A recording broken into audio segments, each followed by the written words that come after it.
Dreams are so powerful. Don't underestimate them. They either make you or break you, keep you up at night with excitement or disappointment thinking about what might have been. Most people give up on their dreams, thinking it's too big for them, that maybe their dream was made for someone else, or simply that it's too late to start.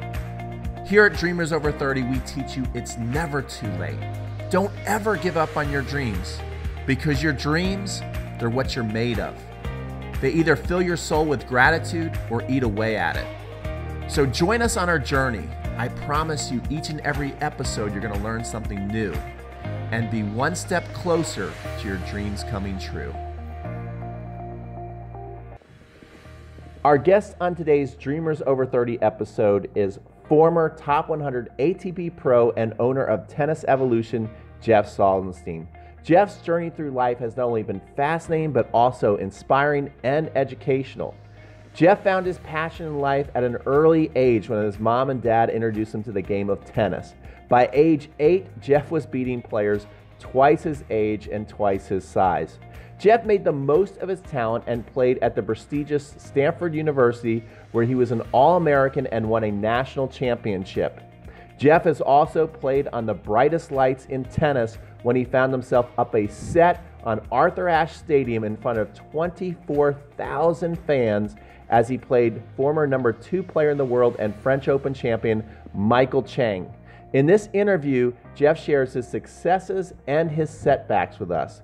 And you will see today that besides Jeff's talent on the court, maybe his greatest and most powerful strength was his willingness to reinvent himself, try new things, and always get back up after being knocked down. All right, so we are here with Jeff Salzenstein, and I'm really excited. I've been following you for a long time, been a big fan, so thanks for doing this. Thanks a lot, Peter. I appreciate it. And yeah, we go back several years when we connected at a USPTA conference. I don't know if we had met before that, but we met there in Virginia, I think. And then we also met at the US Tennis Congress, so connected there. And we've been following each other through the years in the online tennis world. That's right. That's right. We met each other in Atlanta here where I live at the Tennis Congress. That was really cool. You were doing something on the kick serve, I remember. Yeah, and yeah, the kick serve, and you got the sick kick going. So yeah, we're trying to help people learn how to hit a kick serve, which is one of the most challenging shots in tennis, as we both know. Yeah. So guys, most people watching this probably know that we do online tennis, but for anybody that doesn't know, we do online tennis, but today is all about dreams and living your dream. And Jeff has been able to do this pretty much his whole life. And I'm sure he's had a lot of great moments and then a lot of tough times too. So that's what we're going to talk about. So let's talk about how you got started in tennis. Why did you first pick up a racket? Well, it's a pretty common story, except a little unique twist. My father was a teaching pro. He was a USPTA pro. He taught in Peoria, Illinois, where I was born, and then in St. Louis. And we have videos of me. My mom was a 4-0, and they would play tennis, and I was on the courts at 2 years old, just dragging the racket around. And probably by 4 years old, I was starting to learn how to, bounce the ball and do all the ups and downs and little swings. And so my dad gave me my start in the sport, and the rest, as they say, is history. Very cool. I'm like the exact opposite. My parents were actually learning how to play tennis, so they had no idea what they were doing. So they dragged me to the courts as they were learning. I was probably about the same age, maybe 4 or 5, but I didn't come from an instruction background. So that's pretty cool. So when did you start to really go, okay, I love this? So my parents got divorced when I was 4 or 5, and so I moved to Denver with my mother. She was from Colorado, and my father actually played Division I tennis for the University of Northern Colorado. His claim to fame is he did make it to the NCAA championships and lost to Sherwood Stewart in Waco, Texas, 6-0, 6-0. So he knew he had to get into the teaching game. And he had this great junior program in St. Louis. I was living in Denver with my mom. And every summer I would go visit him at his club.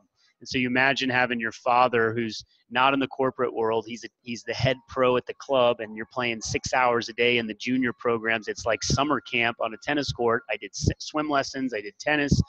And so my dad had a huge influence on shaping who I am today in the tennis world, because even at 8 years old, he was having me play. He'd say, Jeff, go play a set like John McEnroe and serve and volley on every serve. I'm 8 years old doing this. And then the next set, he'd say, go play like Jimmy Connors and take the ball on the rise. Then the next, he'd say, go play like Borg and just grind. And so I developed, he started like developing this way of playing smart tennis and playing different styles. And I won my first trophy when I was 8. My mom kept me in tennis in Denver. My mother remarried when I was 9 to Miles Cortez, who played for Trinity University with Chuck McKinley and Frank Froling and Cliff Buchholz. And my stepdad played 7 or 8. So I had 2 dads that were instrumental in shaping my development. And by the age of 12, I won the national championship. So I was #1 in the country at 12. Coming from Colorado, playing like an hour and a half a day during the school year. And then of course those summers with my father. So it was a really unique, interesting journey, and one where of the 3 parents that were involved in my tennis, nobody put any pressure on me. So I think that's one big reason why I'm still in the game today and still influencing in tennis, is because this was an internal drive to be a great tennis player at the time. And little did I know that I was going to go on to be a coach and do all these other things. That is really cool. And you mentioned one thing that I think is really awesome for dreamers, that as we're getting older, we lose a little bit of the kid inside of us. But I think it's important. And you mentioned how your dad would say, it was a great way to coach people. He said, pretend you're this guy, pretend you're that guy, pretend you're Mac. And for kids, that's easy to do. We love to pretend and play. And I think that as we get older, we kind of lose that. And I think it can hurt us in some way. What do you think about that? Yeah, absolutely. And I remember my dad he is a fun-loving guy. So, he would take the kids in the van to different tournaments. I remember going to a tournament in Little Rock, Arkansas, and you got all these kids around, and he was good at making it fun and the games. And, it's unique because a lot of parents end up putting a lot of pressure on their kids, and he just was never that way. He's just a calmer personality, and he got me to be creative and got me, I was hitting angle volleys when I was 10 years old. We would work on that shot. He would have me hit swinging volleys at 10 years old before it was even in vogue. And so my dad was really forward thinking in that way. And again, just really strong influences from my parents in that they actually had to pull me back. Like I was so competitive and so hard on myself, such a perfectionist, that when I would lose matches or when I played baseball or basketball and I would lose games, I would cry. Like I was the kid who cried. I was the sensitive crier. And so they had to, like, what are we going to do with this kid? Like, he takes things so seriously. So they tried to make it fun. And just a little bit more about my junior tennis journey is, again, when you talk about dreams, Peter, when I was 12 years old, I was #1 in the country. I was 5'0", 85 pounds. And I didn't know anything I knew about goal setting, but I didn't know about creating your reality. And I literally told people I was going to go to Stanford, that I was going to play college tennis at Stanford. That was my dream. It was actually never you had a dream of playing at Wimbledon, being #1, but really playing at Stanford at that time when you had all these legends going through and Dick Gould leading those national championships, that was the carrot for me. So without even knowing how that was going to happen or the pathway, and coming from Denver, Colorado, in high altitude where people ski here, they don't play tennis. It's not like Atlanta or Florida or California.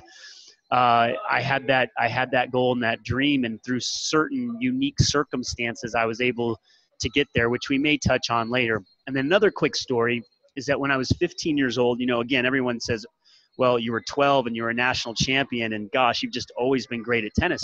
At 15, I was triple crowned at Kalamazoo. Triple crown is not a good thing, everybody. That means I lost first round in singles, first round in doubles, and first round in the consolation. So I went from being #1 in the country at 12 to 69 in the country as a 15-year-old. I was small. I was playing other sports. I had gotten into some bad habits with my fundamentals. And really at that point, that's when a lot of kids quit. And so I rededicated myself. And by the time I was 16, I was back to 4 in the country. And then 18, I was 2 in the country. But I had a really tough go at 15, a very pivotal time when, again, a lot of kids quit, and I just kept going. So that has been kind of the motto of my life. I can weave that journey through junior, through college, through pro, through coaching, and then now in entrepreneurship. There's been a lot of setbacks. And so I know that's a big part of what you're teaching with the Dreamers Over 30, Peter, but I just wanted to share that it wasn't always roses as a junior tennis player, and certainly in other aspects of my career. Wow, that was a lot of great stuff. I mean, first of all, I mean, it was really good. I love how you said, you know, it was just one goal. It was Stanford. And, you know, the earlier you can set things like that in life, yeah, there you right go. here, And it's with you forever. And that's powerful. You know, sometimes I think we have too many roadmaps and we want to do this and we want to do that. But when you have that one single purpose, that's powerful. Now, you had that, and then you had the adversity of all of a sudden, like, whoa, this doesn't look like it's going to happen. I'm six. I mean, right when it went to pot for you is when you really need to be peaking as far as coaches looking at you, right? I mean, a lot of people out there don't know that, but I know, like, as far as coaches, you're like on the radar now, and all of a sudden you went down to 69. They might be thinking, oh, he developed this game as a 12-year-old. He knows how to win that game, but doesn't know how to win the big boy game. I mean, how did you turn that around at that age? How did you have the vision, the mindset to turn on the brakes and reinvent yourself at that age? That's hard to do. Well, I remember when I was 11, I think it was 1985, dating myself here. I'm 44 now. I was 11 years old, and I was going to go play the national indoors. And my stepfather, who, again, I mean, I have 2 dads, amazing individuals in their own way. He wrote me a poem. And he wrote me a poem. Hopefully I won't get choked up here, but he wrote me a poem about what it means to be a champion. And the poem basically talked about, you know, character, perseverance when things don't go your way. And, you know, I would read that poem a lot growing up, especially when I was going through tough times. And so I think I just tried to stick with that and persevere through that time period. And at 15, when I was 15 and a half, I got my learner's permit to drive. And I was 5'4", 102 pounds. So it's pretty hard to be top 10 in the country when you're 15 and a half and you're 5'4", 102. The positive is that I learned how to win and learned guile and smarts without any weapons. So that was a positive, but still at that point, I couldn't beat people with weapons. And so at that point, I was on the freshman basketball team in high school. I quit. I skied almost every weekend when I wasn't playing tournaments, quit that. And at the time I was playing with the Wilson profile because I thought I needed more power, but that actually gave up my control. So, and I had a coach that had a different philosophy. He was kind of like a South American coach. He was trying to get me to play a little bit like a South American in Denver. That was not good. So I got a new coach. I changed rackets. I started to grow a little bit. I quit all the other sports and I threw all the chips in. I went all in. I doubled down, and I just methodically got back up there building my foundation. And like I said, 4 in the country as a 16-year-old. And then 17 in the country. 17 years old. I think I was about 20 in the country. And the story around Stanford real quickly is that Jonathan Stark and Jared Palmer were sophomores at Stanford, All-Americans, studs, U.S. national team. I was never on national team. You know, all the U.S. developmental coaches said he's too small. He doesn't have any weapons. We're going to pick these other guys. Ironically enough, there was only one guy that had a better pro career of the 10 guys they selected ahead of me. Just kind of goes to show what some of those folks know. Sometimes you can't really measure heart and determination, but they turned pro after their sophomore year, and Coach Gould had an empty, for him, an empty basket. He had great players still, but he lost 2 studs, and that was in August. And I was going into my senior year, so he couldn't bring someone in the next month. He had to bring guys in the following year. Well, if those guys had stayed, my recruiting class would not have been recruited by Stanford. And so he had to fill up the grocery basket, and he recruited 3 of us to come that following year. So without Stark and Palmer, no way I go to Stanford. You played for the legendary Dick Gould. I actually worked at a Stanford camp for a summer, and One of the things I will never forget that Dick Gould said that he told his team, he might have told you this too, is that their goal was to focus on the process and not the result. What are some of the lessons that you take away from learning from the great Dick Gould? And if people don't know, Stanford's like, it's the holy grail of college tennis. So if you're not a tennis person, that's pretty much what it is. So Coach Gould took over at Stanford and the program didn't exist. They had a program, but they were on the radar. And he got, I think his first big recruit was Roscoe Tanner. And he just had a way of connecting with people, a way of, he could sell his program. He sold the university, he sold his vision, and he started getting players one by one. And started building that team in the early 70s, and he ended up winning 17 national titles. He was the head coach, I believe, for 38 years. Every one of his players won at least one national championship within 4 years. So he always said, I think he retired around 2003. He always said that if one class did not win a national championship within 4 years, it was his time to go. And sure enough, when it was 2003, I think a class of, they went 4 years and didn't win. He retired, and he stayed on at Stanford as the director of tennis. He's been around Stanford tennis for over 50 years. He's 80 years old now. And the lessons that I learned were, one, again, peaking at the finish line. He had a way, obviously he had the horses, but he had a way of getting us to peak at Athens. I remember a couple of years, when I say Athens, the NCAAs was often played in Athens, Georgia. And 2 weeks before that tournament, or a week before we would fly to Athens, he would be playing Georgia music. I got Georgia on my mind on the loudspeaker while we're practicing. So he was subconsciously getting us ready for Athens. But he had a way of he didn't work us too hard. He knew he had talent, but he was focusing on getting a little bit better every day, like you said, the process. He also had a confidence that when you, first of all, you talk about not wanting to let people down. You don't want to let Coach Gould down. His legacy, when I went there, all the championships he had won, all the players, you go into that program and you're waking up every day wanting to make him proud. So there's something to that, not wanting to let people down, that accountability, which is really important for people to have, as accountability in their lives. And so that aspect, his confidence. I remember one time at Athens, I was playing number one singles, and he was down on the number 3 singles court. And I do remember my sophomore year, he was on my court a lot, kind of teaching me the Stanford way, to play aggressive, to be proactive, to go after it. And I remember looking down. Well, the other thing is, by the time I was a junior, he let me alone. Like, he said, okay, this guy knows what he's doing. He's a leader of the team. So he didn't overcoach. But I remember looking down, he's on court 3, and I could just see him like peering down at me, and he's just standing tall. And it was like, man, that guy just believes we're going to win. Like, the way his presence. And so I think there were lessons in his body language. There were lessons in how he conducted himself. He didn't take himself too seriously.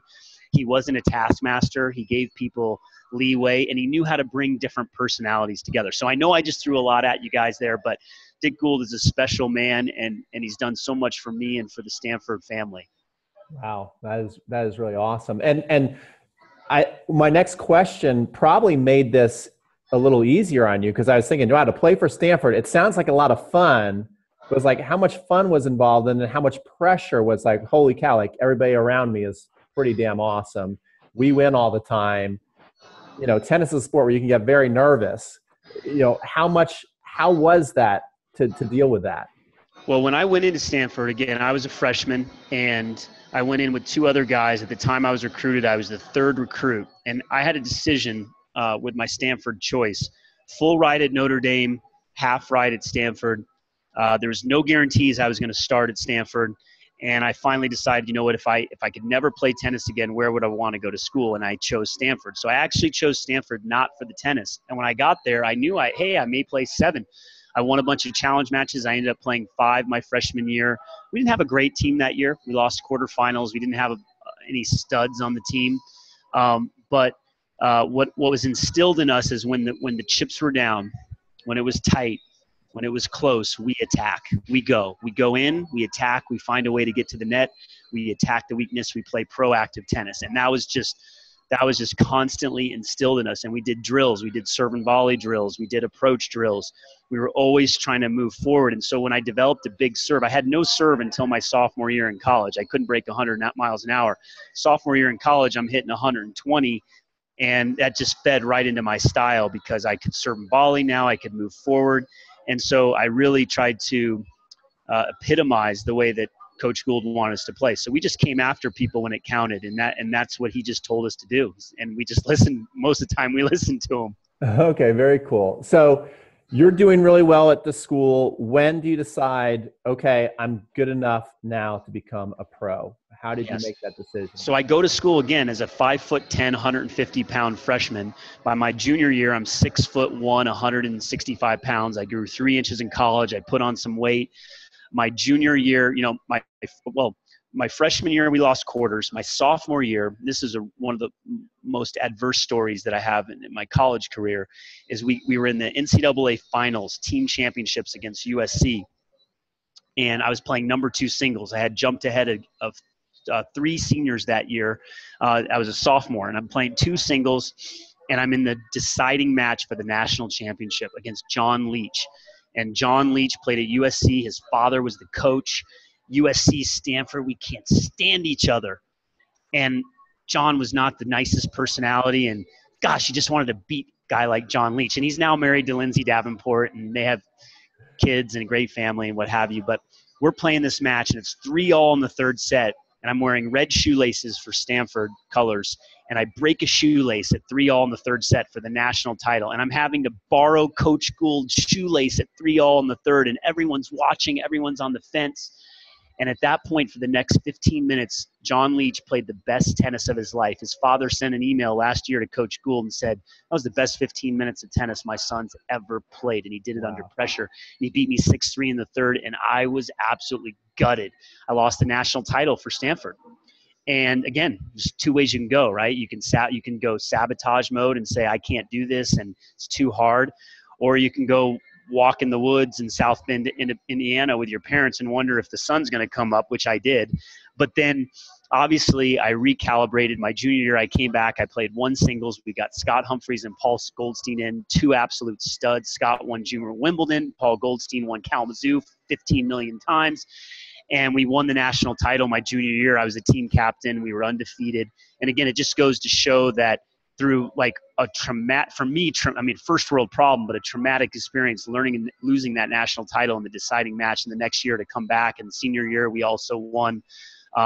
That was an amazing turnaround for me. And it was in my junior and senior year that I was like, man, I'm serving 125. I'm 6'1". I'm lefty. I'm physical. I'm going to try this pro tennis thing. It was never really in the cards as a freshman. I was too small. I had no weapons. So junior and senior year, I thought about turning pro after my junior year. My parents and my sister and my girlfriend at the time were like, what are you doing? You got 1 year left. Just graduate. So I ended up graduating, finishing my senior year, and it was just a natural progression to try the pro tour. And I was going to try to play for 3 years, and then it ended up being 11. So again, just an interesting journey, but really a unique journey because a lot of kids turn pro when they're 18 and early. Now more guys are going to college than they were 15, 20 years ago that end up playing pro. But I graduated and hit the pro tour. Wow, that's pretty cool. Now, for everybody watching out there, if you're a tennis guy, if you're not, here's a question I have. I feel lots of times in life when we're trying to do something that's really big, maybe we even feel it's a little bigger than us. Trying to start your own business or going to a party where there's going to be a bunch of people who are very successful and you're not quite at the level you want to be at. What's it like to walk in the first time you played like a big tournament and you're in the locker room and you're seeing like legends walk around you getting ready for matches? Like, is there a feeling of excitement? Like, oh, this is cool. I made it to the big show. Is there a feeling of like, I don't belong here. What the hell am I doing? Like, what's that like? Yeah. So that's a great question. And I love how you're connecting that to someone who doesn't play tennis, of course. I would say at a really deep level, this was the reason I didn't go past 100 in the world. I mean, people look at it and go, oh my gosh, this guy was top 100. But I believe that if I had a deeper belief system in my core that I could play with the best players in the world and beat them, I probably would have been top 50, maybe even top 20. That's where the mindset can get in the way and keep you from actually breaking through the next barrier and the next barrier. And so when I went to those tournaments and saw these players, honestly, I was intimidated. I acquitted myself well against a lot of these guys. I was up a set and a break on Peter Korda 8 months before he won the Australian Open. I played Rafter in my first year on tour. 7 months later, he won the U.S. Open. I practiced with Sampras at Saddlebrook, but there was always a little bit of an intimidation factor that I didn't want to embarrass myself. And I played Michael Chang at the U.S. Open in 1997. And I tell this story a lot. I won the first set against Chang in front of 24,000 people and millions of people watching on TV, a Friday night match. And as soon as I won the first set, I smiled in my box and everyone was happy. And that was when I tell people the match ended, because I was just okay with keeping it close. Not the way you want to think, not the way you want to focus. So anyone listening out there, just know with all of the success that I've had in tennis and out of tennis, I still have my bugaboos too. And I've got to work through my stuff even now and even back then looking on it. So walking in the locker room, seeing these players, there was an intimidation factor. And what I did, I just did the best I could with what I had and would, go serve bombs and try to hit some big forehands. But at my deep core, when I look back on it, there wasn't enough conviction or belief that I could play with those guys. And I do believe, we have I like to say we have a little me and a big me. And the little me is going to play small and the big me is going to play big, go for his shots, take that chance in life. And it's a conversation that's happening often inside our heads. And I believe I had to fight that. The little me was the kid from Colorado that was small and wasn't supposed to play tennis. And the big me was like 6'1", serving 135, big forehand, athletic, so much talent. I didn't tap into that enough to really get to the next level and the next level and the next level. So you live and learn, and that's why I'm helping people now, because I want to shortcut things for them in the areas of mindset and other things as well. That is really cool, and thank you for sharing that. So what I'm getting is, you didn't go on the court and go, wow, they just hit the ball so much better than I do. I've never seen shots like this. It's more just like an awkward feeling of like, I don't know if I really can belong with these guys. Was that the difference? I'd say it was more of an insecurity. It was more of like, gosh, I don't know if my backhand's good enough, and is my second serve going to hold up under pressure? And so when I got to those moments where it was time to serve it out, I had Mooster up a set and a break in Canada in 97, right before I played Chang. He was 2 in the world, Thomas Mooster, for those that don't know. Again, it was almost like my game dropped about 5 or 10% in those moments instead of being the flamethrower and executing. I mean, you see Federer and Nadal that they execute under pressure. There's certain guys that do that, and then there's certain guys where their level drops like 5 or 10% in those moments. Unfortunately, I was that guy, and so I have to, even to this day, I have to be aware of repeating those patterns and changing those patterns.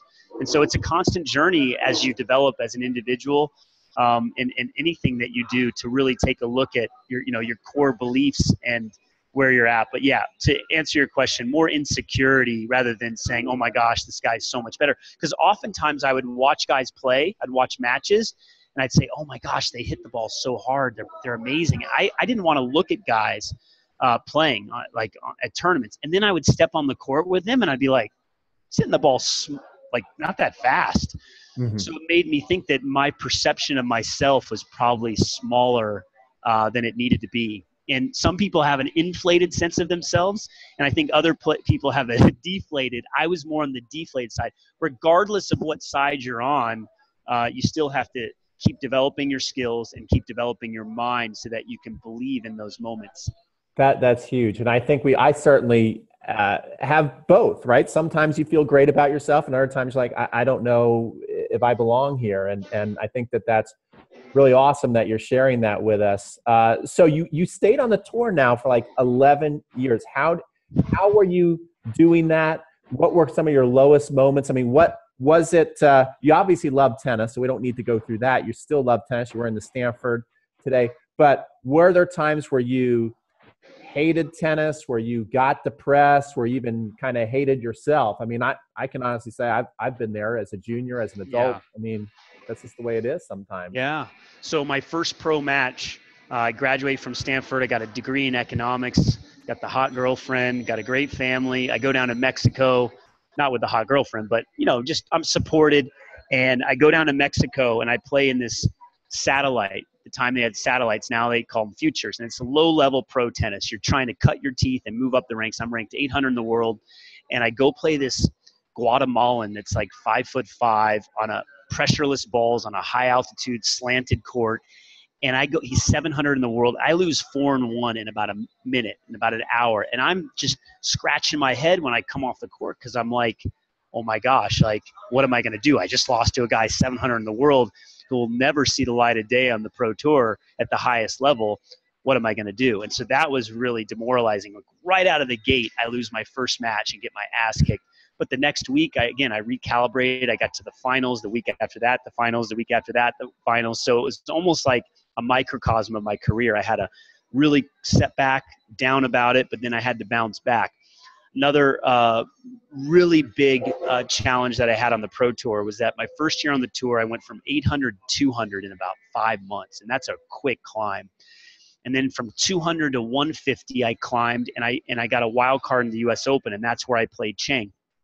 And I won my first round against a guy 65 in the world, Michael Teelstrom, who I believe is still coaching Gail Monfils at the time that we're recording this.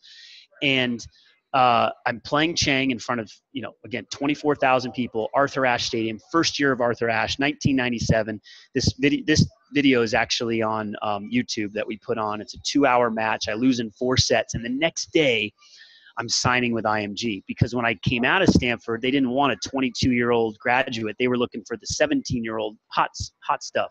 And so I'm 22, but I'm serving big, and I play Chang, and IMG signs me. I'm sitting in a hotel room with Pete Sampras's agent and David Egdis, who now is running the Tennis Channel. He was an agent at IMG, and the world is, you know, totally opened up for me, right?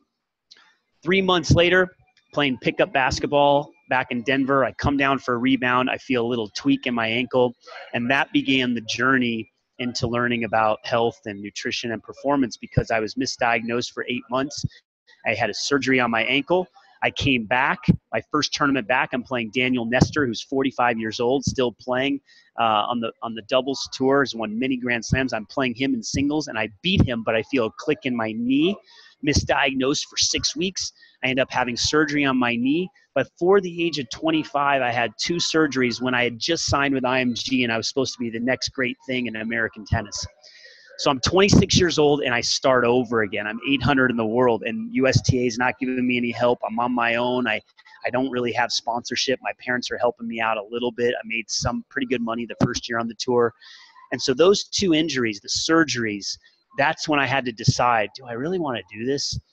And me, whether it's smart or not, I was like, you know what? I got to just give it everything I have and see if I can come back. And that's when I became absolutely obsessed with performance, with technique, with nutrition, with spirituality, with movement. And I started studying all these different disciplines, because it's like, why is my body breaking down at 24?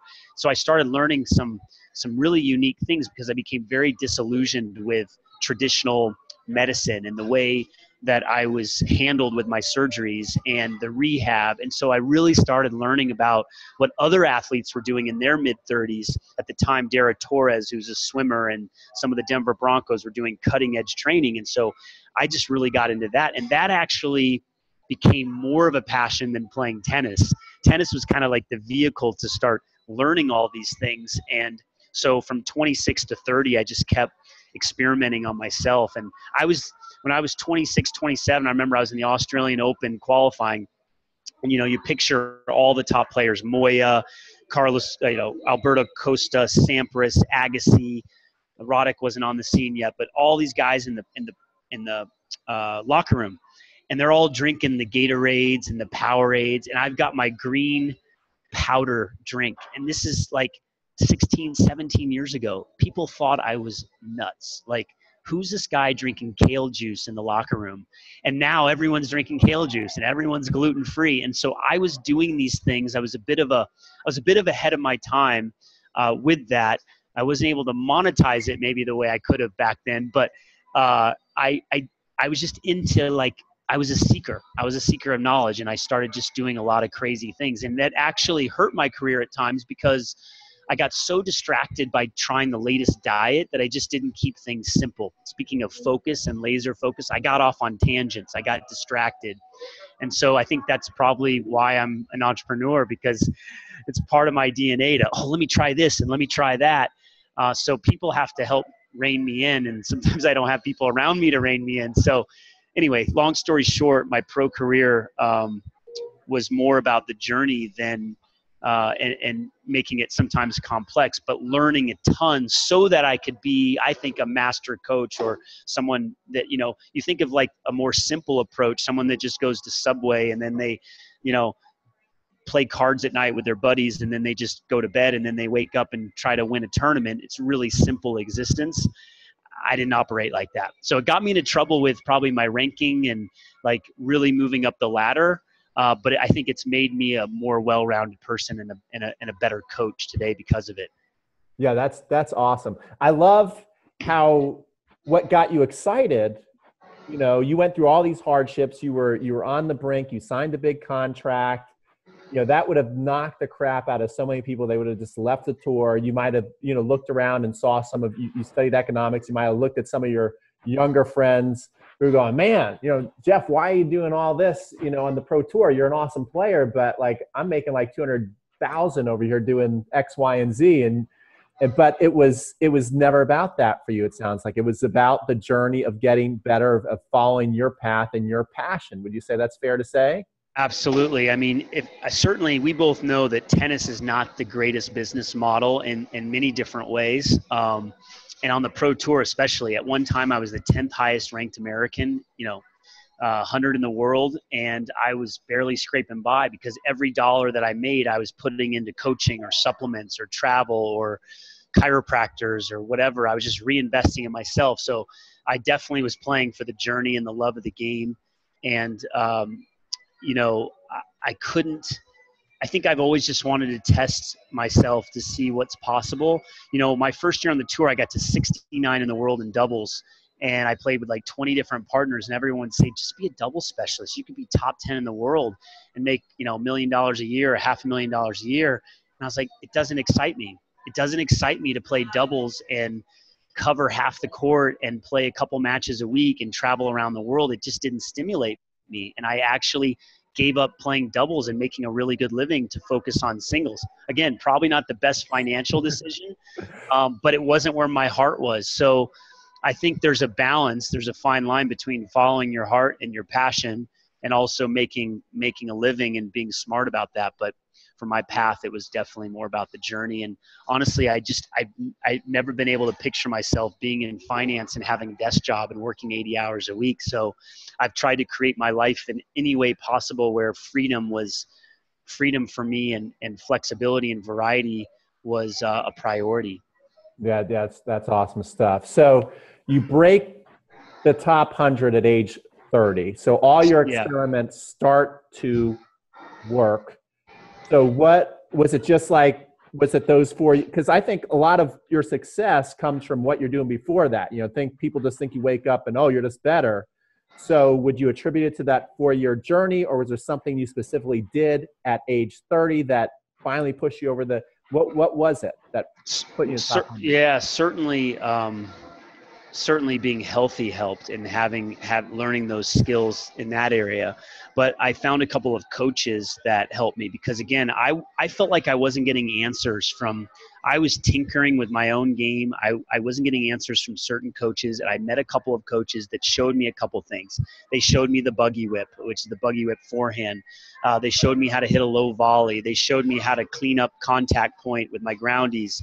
And, then there was a combination, again, of the mental side of things. So it was kind of a hodgepodge, but certainly mentorship and coaching and skill development definitely helped me at that time. So it's definitely a combination of the mindset, the physicality, and also the skill development that helped me break the top 100 at 30. And, at that time, that was considered old to be doing what I was doing. I was actually at 29, I was the oldest think I was the oldest player to qualify that year at the US Open. That's 29. Well, now 29 is like young to qualify. I mean, there's guys in their late 30s now qualifying at the US Open. So there's been a real shift in our sport to that longevity concept. And like I said, I think I was about 10 to 15 years ahead of the times there.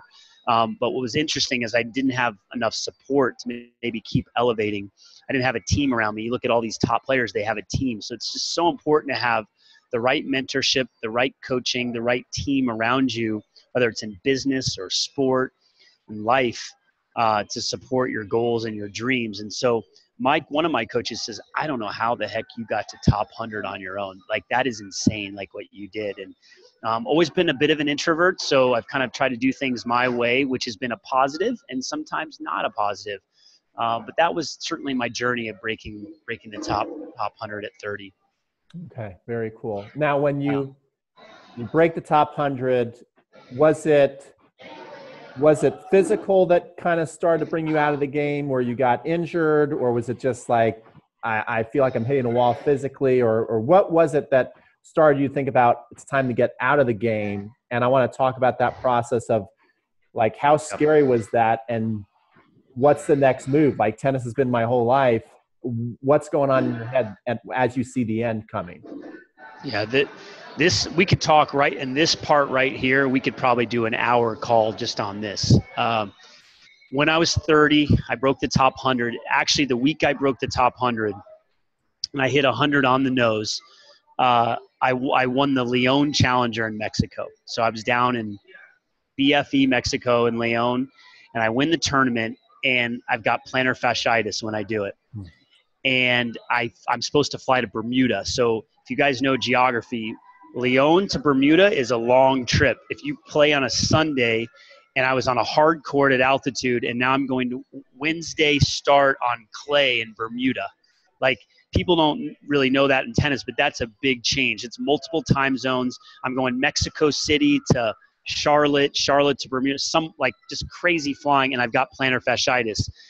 And I go there and I play and I'm hurt. And now I'm main draw. This is April. I'm main draw now at all of the tournaments in the summer. Wimbledon, Washington, Indy, all those tournaments I'm main draw. And I wasn't able to solve the plantar fasciitis. So I'm literally playing these tournaments finally, after all these years, main draw without having to qualifying with plantar fasciitis. And I'm pissed. I am like, oh my gosh, this was my opening and I can't even capitalize. I went to Wimbledon. I was supposed to play Nadal first round when he was 17, and he actually had a stress fracture, and I played a lucky loser instead. But I was playing on half a foot because both my feet were hurting. I ended up losing in straight sets. I picked up the check. It was like a $12,000 check. And, at that time, I mean, that's your livelihood. And, I probably wasn't going to win that match, but like, I needed that money to keep playing, and I gave it my best shot. But, 12 grand, now it's like 30 grand for the first round. But that was really frustrating to be injured when I finally had my break. And then I never was able to get that back again. I dropped back 150, 200. I just had these niggling injuries. So injuries were certainly a challenge for me in trying to continue. And then around 32, I started questioning. What I was doing. I felt alone. I wasn't feeling inspired to get on the plane to go play tournaments. I would feel depressed after losing tennis matches. I wasn't the type that would lose a match and go out and drink, use drugs, use alcohol, chase women. I would pretty much go to my room and just hide, and it was painful. And then to lose is in tennis, it's an individual sport, is one of the most painful things to experience, especially when you're doing it for your livelihood and you don't have someone there to cheer you up. So at 32, I was starting to question it. And I remember 32, 33, over the course of 6 weeks, I had 3 crying spells. I cried with my ex-girlfriend in Indian Wells. I lost to Andre Seppi, who's still playing. I lost 2-1 to him. I remember crying, saying, basically, I think I'm done. And then about 2 weeks later, I went to a challenger in Florida. My father lived in Florida. I knew he was coming to watch me play with my grandmother. And on the way driving to the match, I started crying. I was like, I think this is the last time my dad's ever going to see me play. I knew it was over. And I played the match and I lost and gave it a good go. But something was off. And then my coach, who helped me break the top 100, I went to a tournament in Tallahassee. He drove down from Atlanta, and I qualified and was actually playing really well. And then I lost first round. I go sit in a racquetball court with him, and I start crying. He's like, dude, you're playing amazing. Like, you got another 3 years left. And I looked at him, I'm like, I think I'm done. And I just thought I was done. And so then a week later, I got the flu. And I remember waking up and my head told me I should keep playing. My heart said no. My head said yes. And I went to a tournament and I started getting dizzy spells. And so my health actually starting to suffer because of the stress and because of, I think, the misalignment with where I was at in my life. And so I was put on the shelf because of some dizzy spells. And then 8 months later, I went to go visit my family in Florida, my dad and my stepmom, and I have half siblings. And I had a half brother that was addicted to drugs. And I basically watched him. He was essentially overdosing on drugs. And I saw him foaming at the mouth. And I took him to the hospital. And in that moment, it was over. That was it. I put him in rehab. I packed up my things. I was living in Atlanta at the time in a 1-bedroom apartment. I packed up my things. I drove back to Colorado. I called my buddies that were coaches. And I said, I'm back in Colorado coaching now. And that was it. So it was like I couldn't make the decision on my own. I needed a traumatic event. And that happened to me. My brother, who, by the way, is doing well now 10 years later, but he went through an incredible journey that was through drugs to prison to now he's actually developing himself as a life coach at 28 years old. So that was the event that finally got me over the hump to saying it's time to move, because I was scared. I didn't know what to do next. And that's when I started coaching in Denver, and I was 33 years old. And, even though I had a Stanford degree, no real job skills, I didn't really want to start over. So I thought coaching was the natural transition. And right away I knew, I was like, man, I like this coaching thing better than I liked competing. And so coaching is actually the thing that I'm supposed to be doing. Whether it's tennis or off the court, this is my gift. That's my genius, and I got to stick to it.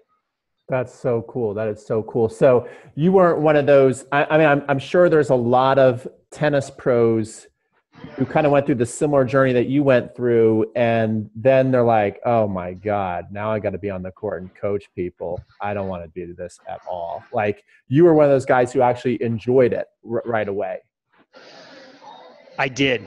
I mean, again, it was forced upon me. I moved back home. I lived with my parents for like 3 months just to like get my grounded. My brother was in rehab. I was paying for half of that.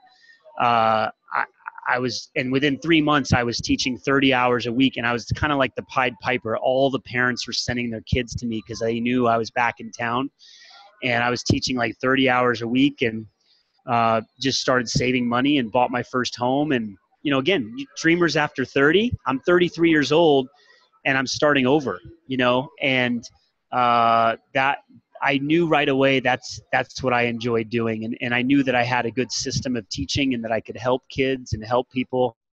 And I did that for a couple of years. And that's when I started learning about online tennis instruction or on being able to make a living through online marketing. And I know you're probably going to ask me about that, but that was, I knew that coaching was my thing. Now, if I had been teaching 60 hours a week, I probably would have said, oh, this is for the birds. But I was able to maintain, I would teach some weeks about 40 hours a week, but usually around the 30 to 35 range at first. And I thought that was manageable, especially because I was working with high performance kids and parents that wanted their kids.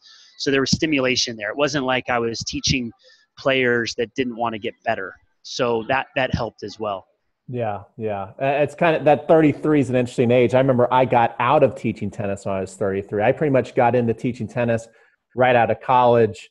And then by the time I was 33, I was burned out because I was teaching so many hours on the court, and it just hit me like I cannot make another dollar unless I teach another hour, and there's no way I can teach another hour of tennis right now. So kind of interesting you said that, because that's kind of when I got out of tennis. And then the whole spark of seeing, I was working at a mortgage company. We started to get leads online. I'm like, whoa, what is this? It's kind of interesting. And then so I went to an internet marketing meeting, and they said, if you have a passion about something and you consider yourself kind of an expert, then that's a great niche to get into. to do something. So that's when I started to think about online instruction. How did you start to do that? I could do this online. How'd that hit you? So I knew I had a system. I knew I was getting results. Like I had studied the game on myself. I had studied video. John Yandel had these videos. He's an expert in the video space in tennis. And he had these videos at the time before he had his website.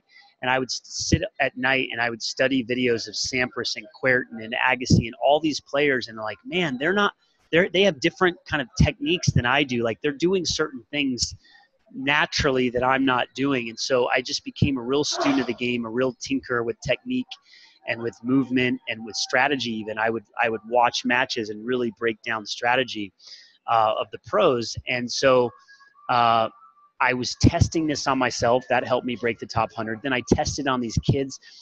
Kids would go to tournaments in Colorado and parents would come back to me and say they could always tell which player was working with me because I had a certain style of the way that I was teaching technique and the way I was teaching movement on the court. And so I knew I had something.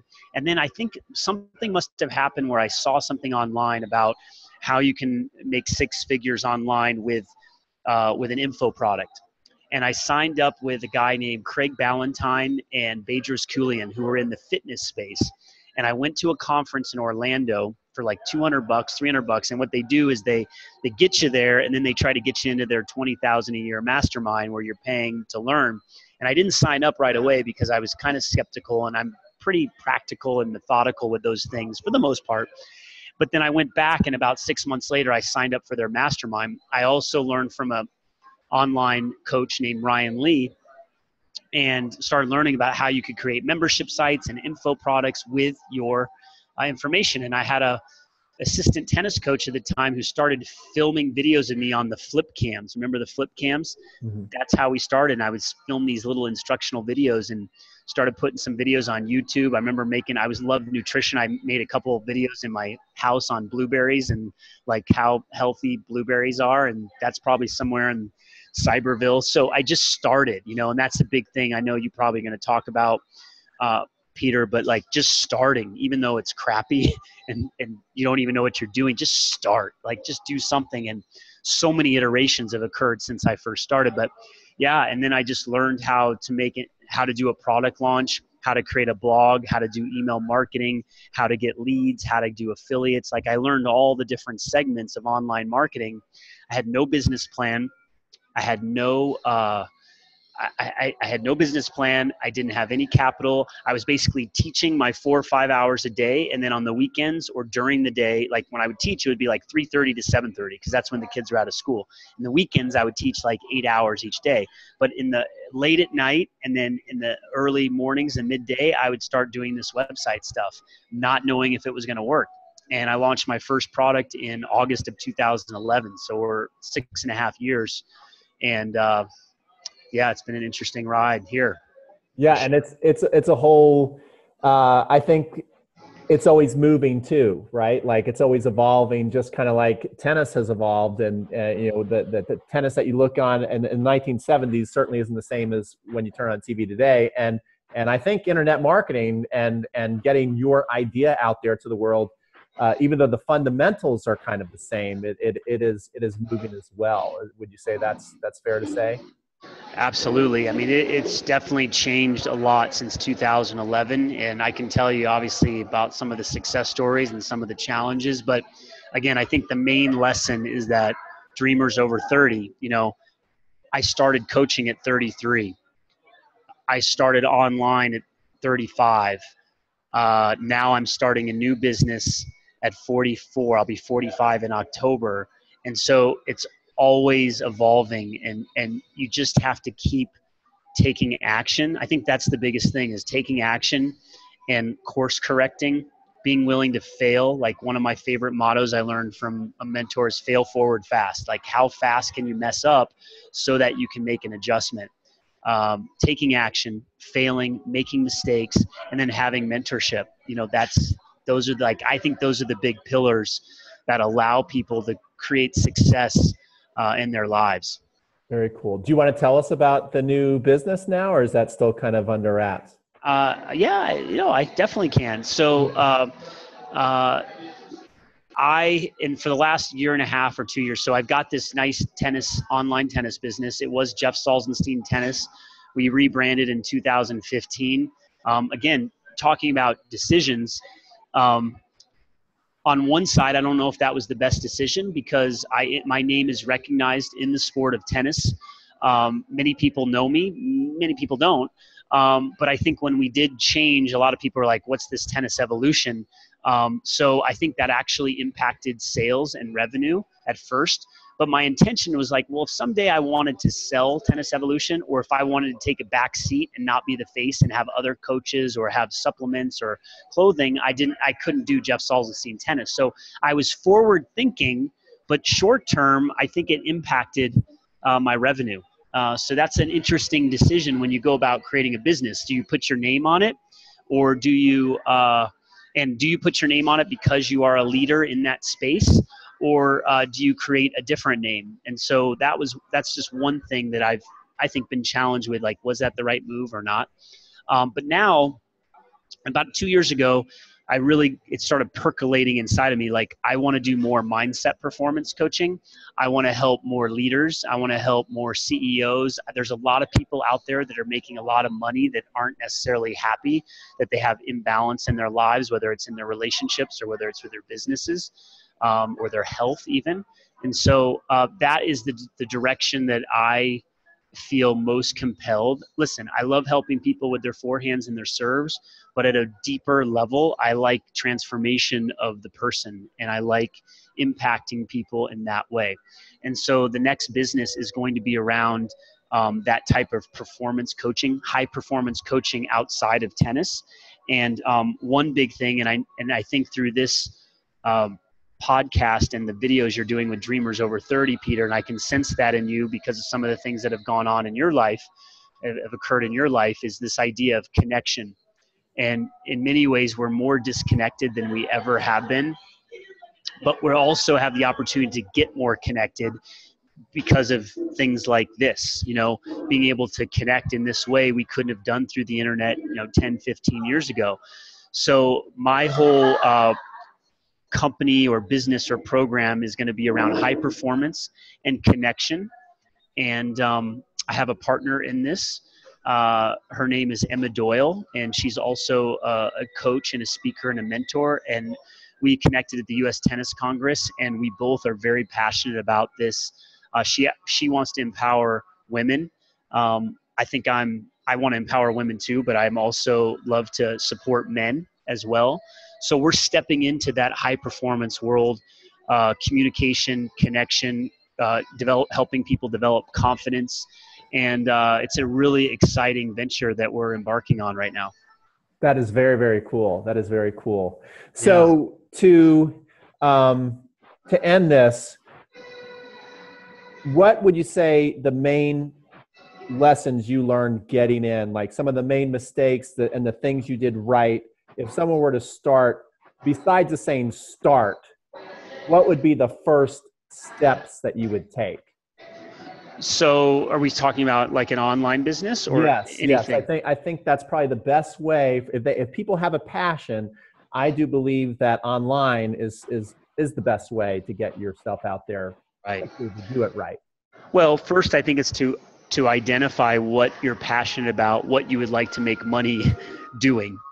That's really important to get clarity, and that can change, right? You don't have to be set on it, but to at least start knowing what your passion is. And from there, obviously you're a great resource. I'm a great resource. If they want to reach out to someone like us and say, okay, I really love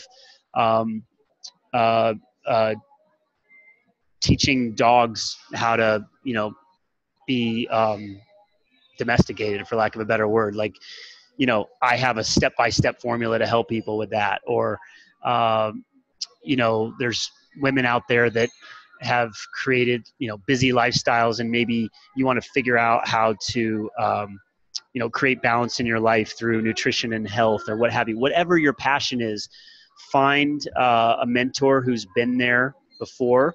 Again, they don't necessarily have to be in the niche that you're in or the thing that you like to do, but searching online for folks, asking someone like you or me, like what direction to go. But I do think coaching and mentorship is important. If you can't afford it, then certainly there's a lot of videos online, free content online that you can study and start to learn, like how do I create an online business? I think it's important to look at creating a business. I think from what I've learned, it depends, how much money you want to make, what kind of lifestyle you want to have. But I do think creating programs with higher price points is an easier business model than even what we've done in tennis, where the price points are lower. Certainly you can carve out a nice little business there. And again, it just depends what you want to do. But like figuring out how to make impact and to create, I would say, higher ticket items, as long as it aligns with your passion. Like I wouldn't want to create a business where I'm charging people a lot of money and I wasn't into it. Like I really want to be into what I'm doing. And that's why I'm into the personal growth space. It just means a lot to me to be able to make an impact in that way. So if someone were to get started, I think finding coaching and really searching the internet for all the free content that's out there, that can help you get started to take that step. From there, I think you have to really drill down. Like I can't just say, well, start a blog. Maybe it is starting to make YouTube videos. Like you're doing Dreamers Over 30. I don't know where this is going for you, if this is going to be a business or what, Peter, but you're obviously starting with content. And I think starting with content is a great place to go, whether it's through Instagram or YouTube videos, some way where you can get your message out there so people can see you as an influencer and as a thought leader. Very cool. That is great stuff. Jeff, thank you so much for your time today. And Sure. Where would you, I know there's going to be a lot of tennis people on here, so where would you like to send people who can so they can learn more about you? Sure. So obviously I have my tennis website, which is tennisevolution.com. My new personal website is going to be coming out next month. It's going to be jeffsalzenstein.com. We'll also have another one around the performance coaching coming out. We haven't nailed that one down yet. So if someone wants to connect with me personally one-on-one, I think the best way would be to email me at jeff@jeffsalzenstein.com. And if you love tennis, you can go to tennisevolution.com. Hit me up, send me a message. If you're interested in learning more about the work that I do in tennis or outside of tennis, I'd love to connect with whoever's interested. And, what I like about what you're doing, Peter, is I can tell that, again, it's more than just teaching tennis lessons. You want to make impact in many ways. I want to do the same. We're aligned in that way. So appreciate you, Peter, for taking the step to create Dreamers Over 30. Absolutely humbled and honored that you selected me to be a part of this series. And good luck with everything. Thank you so much.